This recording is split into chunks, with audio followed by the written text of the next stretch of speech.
অসাধারণ। আসলে থাইল্যান্ডকে এমনি এমনি ট্যুরিস্ট কান্ট্রি বলা হয় না। আসসালামু আলাইকুম, নিশ্চয়ই আপনারা অনেক ভালো আছেন। আমি আপনাদেরকে আজকে স্বাগত জানাচ্ছি থাইল্যান্ডের অন্যতম একটি আকর্ষণীয় ট্যুরিস্ট প্লেস আশিয়াটিক থেকে। আশিয়াটিক রিভার ফ্রন্ট, এটা থাইল্যান্ডের চাও ফ্রাইয়া নদীর তীরে অবস্থিত। সত্যি অনেক সুন্দর একটি আকর্ষণীয় দর্শনীয় জায়গা। থাইল্যান্ড আপনারা জানেন যে ট্যুরিস্ট কান্ট্রি হিসেবে পরিচিত, এবং আপনারা যারা থাইল্যান্ডের আগে ঘুরতে এসেছেন সবাই বেশিরভাগই এই আশিয়াটিকে এসেছেন। আপনাদেরকে আমি দেখাবো। আজকে আমি প্রথম আসলাম, আমার খুব ভালো লেগেছে।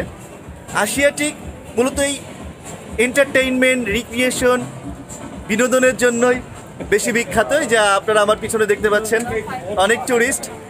তো এই রিভার ফ্রন্টের যে মূল আকর্ষণ, এই চাও ফ্রাইয়া নদীর মধ্যে অনেকগুলো শিপ রয়েছে, অনেকগুলো জাহাজ রয়েছে, নৌযান রয়েছে।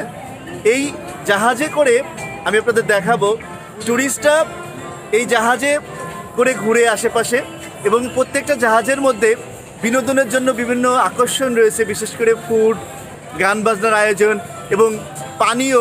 আপনারা জানেন এখানে যে পানীয় বা যে তরল খাবারগুলো এখানে সব বৈধ, এখানে কোনো রেস্ট্রিকশন নাই, ঠিক আছে। এখানে প্রত্যেকটা দোকানে লাইসেন্স প্রাপ্ত। তো আমি আপনাদেরকে দেখাই কত সুন্দর। আপনারা আমার পিছনে দেখতে পাচ্ছেন, দেখুন অনেক সুন্দর। এই যে আমার পিছনে যে রিভার ভিউটা দেখতে পাচ্ছেন, দেখুন।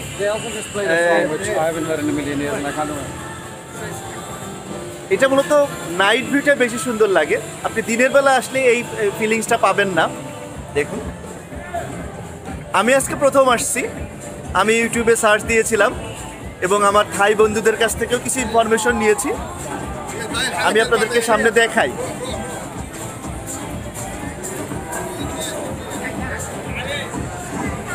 আসলে আমাদের প্রত্যেকটা জায়গায় ঘুরতে যাওয়া উচিত। ঘোরাঘুরির মধ্যে থাকলে মনটা ভালো থাকে, অন্যরকম একটা অনুভূতি কাজ করে, ভালো থাকা যায়। দেখুন, এই যে আমার পিছনে যে নৌযানটা দেখতে পাচ্ছেন, এটা মূলত একটা হোটেলের মতো। এখানে আপনি সব প্রকারের খাবার পাবেন, আপনি যা চান আপনি ঘুরে আসবেন। এই যতদূর পারেন এই নদীর মধ্যে ঘুরে আসবেন রাত্রেবেলায়।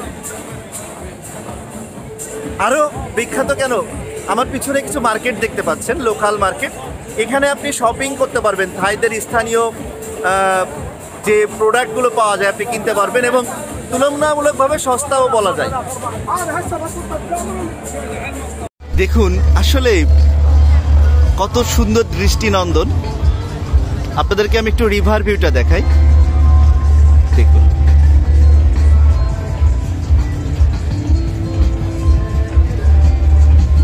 আসলে রুচির পরিচয়, যদি আপনার সুন্দর মন মানসিকতা থাকে, আপনি রুচিশীল হন, সুন্দর করে যে কোনো জিনিসটাকে উপস্থাপন করা যায়। দেখুন এই রিভার ভিউটা দেখুন।